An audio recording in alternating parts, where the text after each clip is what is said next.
We're going to look at ways in which theory can be explored in practical lessons in order to provide greater interest and creativity for students, and eventually greater preparedness when they confront formal theory studies.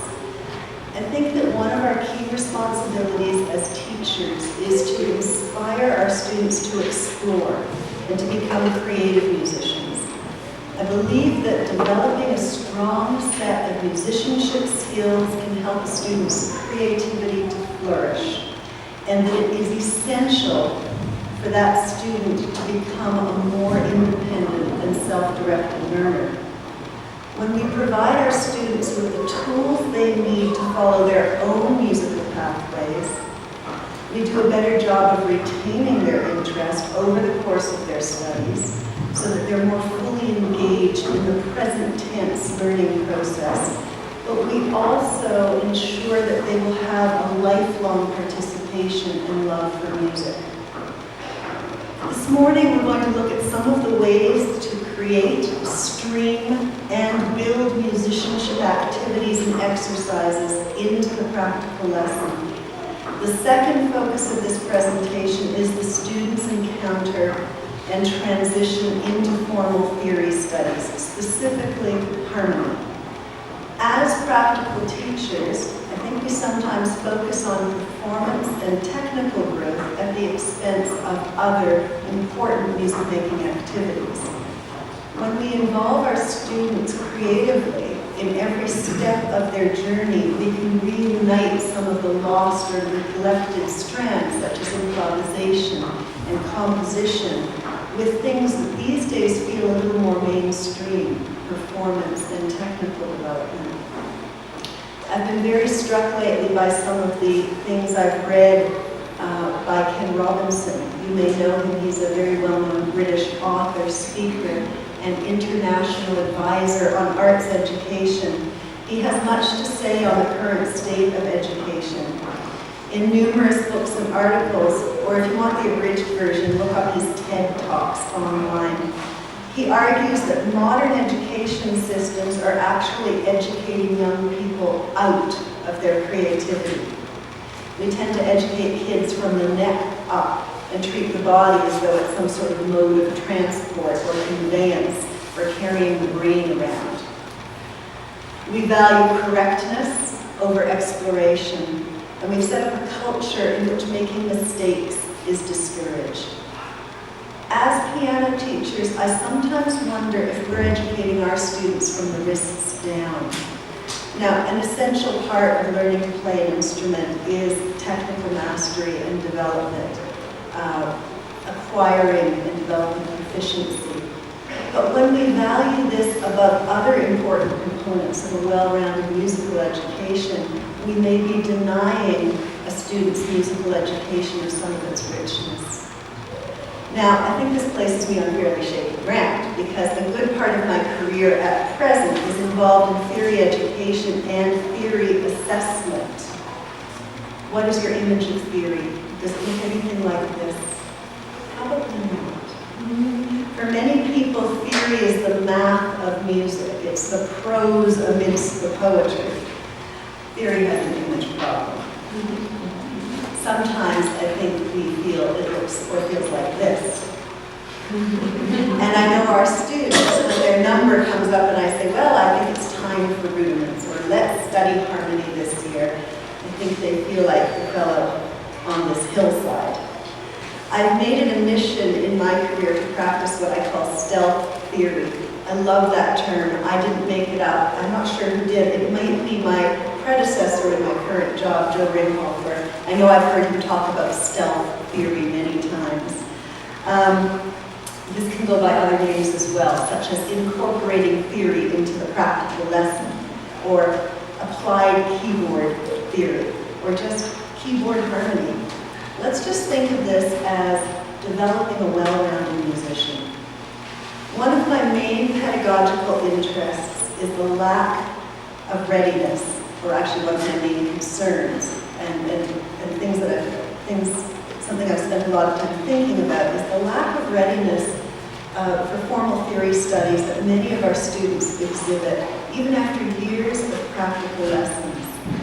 Even with the widespread availability of comprehensive assessment systems in place, which include, besides the performance of repertoire in a variety of styles, technique, ear, and sight, and besides the multi-level rudiments curricula, which introduce the grammatical and notational norms of music to students, they still approach harmony, which really is creative, unprepared, and also with a great deal of fear and trepidation, if not downright distaste.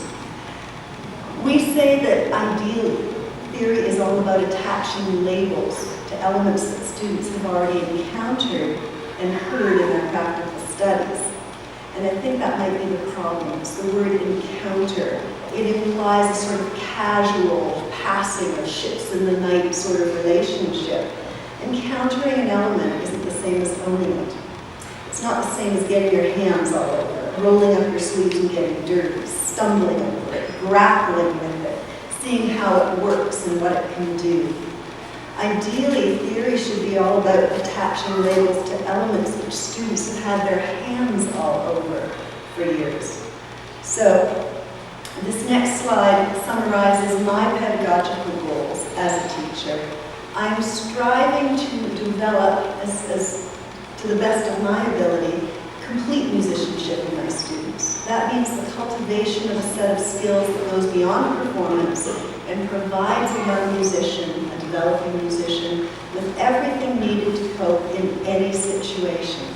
And I mean any situation, the things that come up in a workaday musician's life. So you turn up to a job and you're going to accompany a singer, the singer's catching a cold. Can we take it down half a tune? Well, you know when that happens, you always started out in G major and you're going south to G flat. It's never going to be a simple transition. I don't have the music. Can you supply an accompaniment?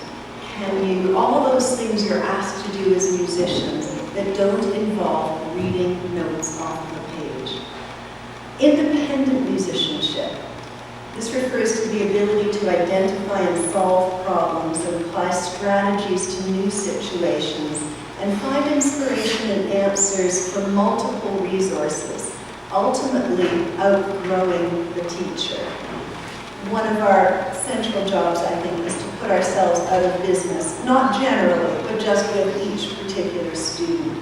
If they're going to be independent, they have to not need us quite so much anymore. But that's a good thing. That's when we develop a whole new set of friends and colleagues. Creative musicianship is that spirit of curiosity and adventure which infuses every music-making activity, including the artistic interpretation of others' work, but not exclusively that activity. I think when kids are young and starting out in method books, that those books actually do a very good job of uniting various strands of thought and study, introducing theory concepts, providing skills and drills to experience those concepts at the keyboard, and encouraging all sorts of creative activities, some visual, some oral, some having to do with improvisation and composition, which grow naturally out of those concepts. But in a way, students and maybe also teachers become victims of their own success, in that the information they're exposed to in the first few years of studies and their increasingly demanding repertoire means that that repertoire becomes increasingly the central focus for everything that happens in the lesson. It's not that good repertoire can't provide us with everything we need to introduce to our students as teachers and everything they need to learn. There are all the basic nutrients in good repertoire. Throw in some technique, ear, and sight, and you've got all the 4 basic food groups covered. But my problem with this is that someone else, the authors of the book, the authors of the repertoire, someone else is doing the cooking, and the students are receiving information, receiving wisdom. I don't want in my studio to raise up a group of consumers. I want to teach the cooks, the chefs. So, how do you cook with kids at the keyboard? Because that really is the subject of this morning's presentation, cooking at the keyboard with kids. Well, it's very similar to cooking with kids in the kitchen. You need to start with good quality ingredients. You need to make things they like, otherwise you're just wasting your time. And you need to brace yourself and prepare for a mess, because sometimes it's going to look and feel like this. We need to embrace the environment in which mistakes are okay. When you hit a wrong note, you're always a semitone away from the one you wanted. In which every slip and every stumble is a launching point for some new idea, some new exploration. I have a game I play with kids called Freeze. And it started out quite genuinely and honestly in that as they were playing through something I assigned for the week, and they landed on some wrong chord, usually a spectacularly defiant dynamic marking.